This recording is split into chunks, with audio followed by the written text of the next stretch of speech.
Halo semuanya, kali ini kita mau ngobrolin sesuatu yang kayaknya ya semua orang kejar, kepuasan sejati. Dalam pembahasan ini kita bakal kupas tuntas bedanya antara ngejar kekayaan dunia sama menemukan rasa cukup yang abadi dari iman. Pernah nggak sih ngerasain hal ini? Udah dapat apa yang kita mau, tapi kok rasanya masih ada yang kosong ya? Nah, ini dia inti masalahnya. Budaya di sekitar kita tuh kayaknya selalu mendorong kita buat cari lebih, dan lebih.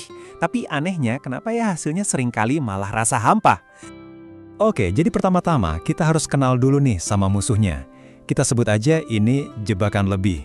Sebuah siklus yang bikin kita nggak pernah puas, dan seringkali kita masuk ke dalamnya tanpa sadar. Nah, ini yang perlu kita garis bawahi ya. Masalahnya itu bukan soal uangnya atau pengen hidup enak, bukan itu.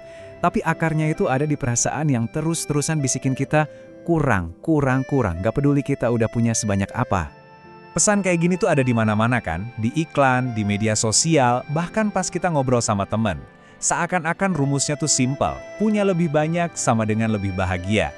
Tapi beneran gitu? Oke, sekarang gimana kalau kita coba lihat dari sudut pandang yang beda banget.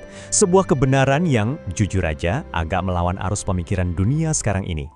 Nah, ayat ini sering disalahpahami. Poin kuncinya itu bukan soal kita disuruh hidup miskin, sama sekali bukan. Ini tuh ajaran tentang kepuasan batin. Semacam undangan untuk bersandar sama Tuhan, bukan sama harta kita. Kalau hati kita udah belajar merasa cukup, nah cengkeraman rasa pengen lebih itu bakal mulai longgar. Coba deh perhatiin kata kuncinya di sini, belajar. Ini nunjukin kalau rasa cukup itu nggak datang gitu aja. Itu tuh skill, sebuah sikap hati yang mesti kita latih terus-menerus. Rasul Paulus ngalamin sendiri, mau lagi berkelimpahan atau lagi susah, sukacitanya tuh nggak goyah cuma karena isi dompetnya. Jadi, kelihatan kan bedanya? Ada dua jalan yang benar-benar bertolak belakang di depan kita. Jalan dunia yang nawarin kebahagiaan lewat barang, tapi ujung-ujungnya bikin kita ngerasa kurang terus. Di sisi lain, ada jalan iman yang ngajarin kalau di dalam Tuhan kita itu udah punya semua yang kita butuhkan untuk bahagia.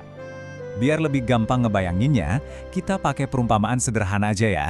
Anggap aja ini soal hati kita.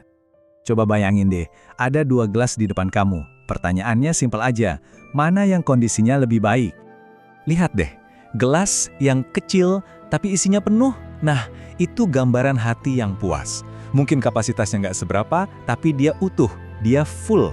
Sebaliknya, gelas yang gede tapi isinya cuma setengah, itu tuh hati yang selalu pengen lagi dan lagi. Selalu ada ruang kosong yang bikin gelisah.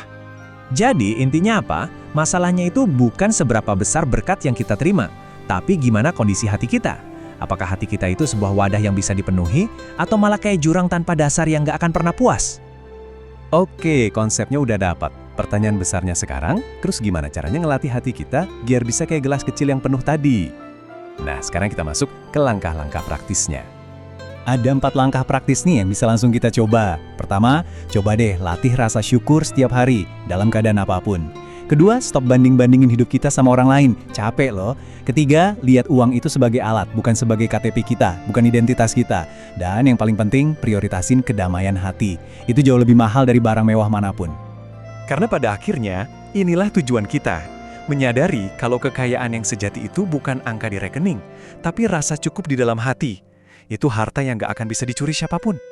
Dan sebagai puncaknya, mari kita lihat contoh paling sempurna dari kehidupan yang penuh kepuasan ini. Yah, Yesus. Hidupnya itu jauh dari kemewahan dunia kan? Tapi justru dari kesederhanaannya itu, lahir keselamatan buat kita semua. Dia nunjukin ke kita kalau hidup yang penuh itu bukan soal punya banyak harta, tapi hidup yang nempel terus sama Tuhan. Yuk, kita akhiri pembahasan kita kali ini dengan sebuah doa.